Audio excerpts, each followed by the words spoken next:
Hello, and welcome to our 6 a.m. Pacific Time daily spiritual practice, a moment of reflection, contemplation, affirmative thought, a moment to pause and devote ourselves again and again to that which lives inside our hearts, the living Spirit, which is everywhere present, who is the author of all stories and the creator of all that is seen and unseen, and to get ourselves in the right frame of mind for whatever lies ahead of us. Because in this life, there are wonderful things and challenging things, difficult decisions to make, difficulties to navigate, joys to celebrate, and all of these things are normally part of life. And so we take a moment, and doing it together since January, to pause and reflect and to steep ourselves in the awareness of that which lives within. We are guided by 365 Science of Mind, a year of daily wisdom by Ernest Holmes, who is the founder of the organization Centers for Spiritual Living. I'm using the Kindle version. And if you have been with us for a while, you know I've mentioned that Dr. Holmes was educated in a Christian household, so he often uses the language and idioms of Christianity and refers to the testaments, the Jewish Testament and the Christian Testament in the writings. And if you are not from those traditions, some of the quotes may not be immediately obvious where they come from. Today, the 17th, the topic is I see with the eyes of the living Spirit. I see as the divine sees. Or another way of saying it, I see as the absolute principle of life perceives. And then there is a quote from John 9:25. One thing I know, that whereas I was blind, now I see. And that is a quote from the man who was blind and who was healed by Jesus. And as the story goes, there were people who were disturbed by the healing.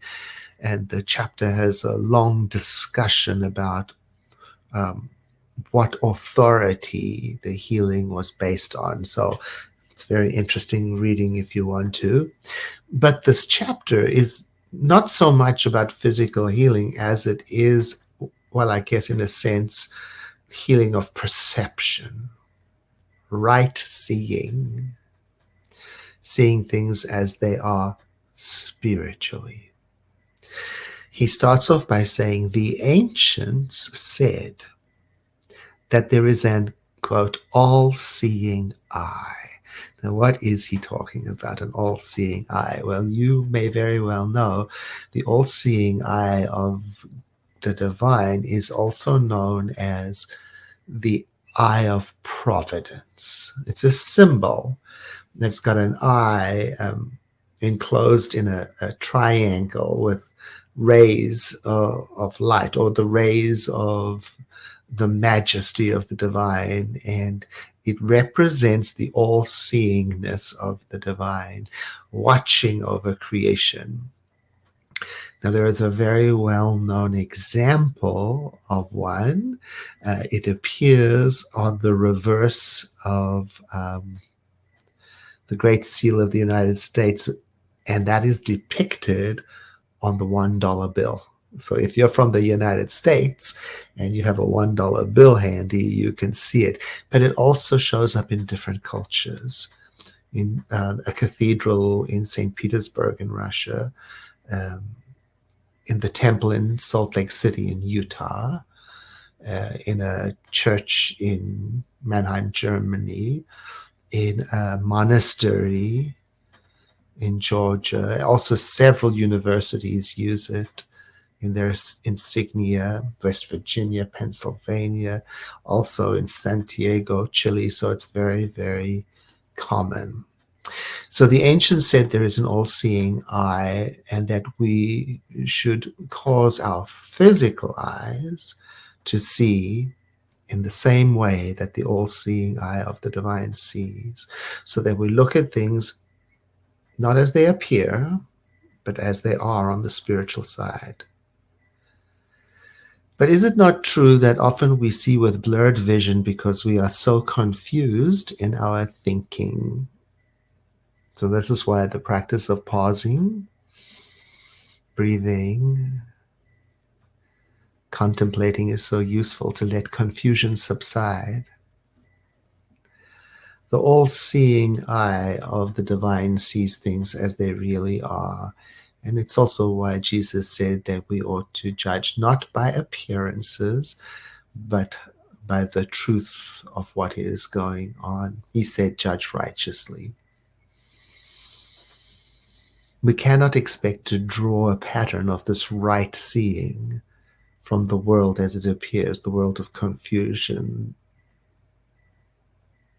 So we are told, here comes another Bible quote, we're told to do everything and to act and to see everything, here's the quote, according to the pattern showed to thee in the mount. Now, I didn't have an opportunity to go and research it. It's either from Exodus or Hebrews. It's talking again about the divine vision. So we are to look and to think independently of the confusion of the world around us. This is again one of those advanced teachings, and in the beginning of the year we spent a lot of time talking about being cautious not to slip into spiritual bypass. Pretending everything is perfect doesn't mean I don't have to make my difficult decisions. I don't have to do my duty in the world. I still have to do it all, but I'm approaching it with an inner conviction that there is a living spirit that is acting through me, causing me to see. So let us take that into. There was a lot to unpack. Here are the affirmative words. Today, I am seeing with the eyes of the living spirit.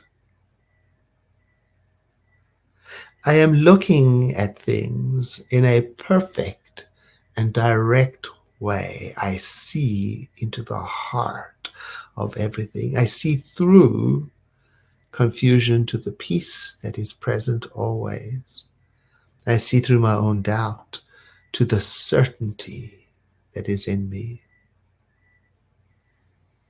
Quietly then, today,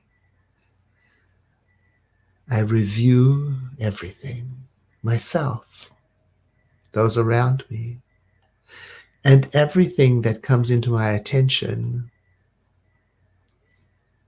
and I symbolically take a step back so I can see a broader view, as if I'm looking deeper, seeing a more complete perspective, and I behold the harmony that is at the center of all that is, that I know is present.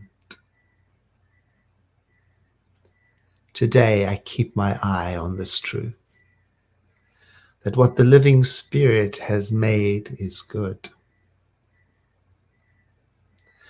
What the living spirit has created is wonderful. And as I move through the world, I detect that I am surrounded by this good. I am able to see more clearly the divine pattern. And as I do this today, everything and everyone I look upon shall become transformed and reborn. Today, I see with the eyes of the divine.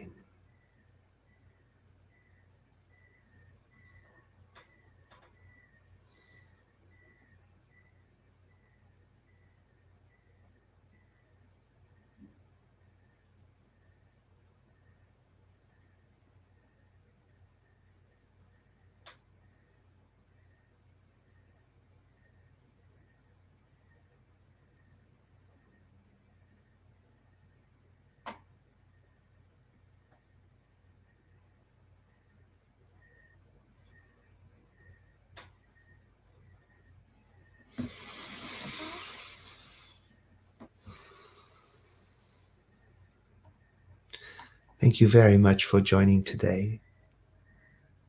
And I thank you in advance if you are on Facebook and you are able to share this post. Thank you for doing that.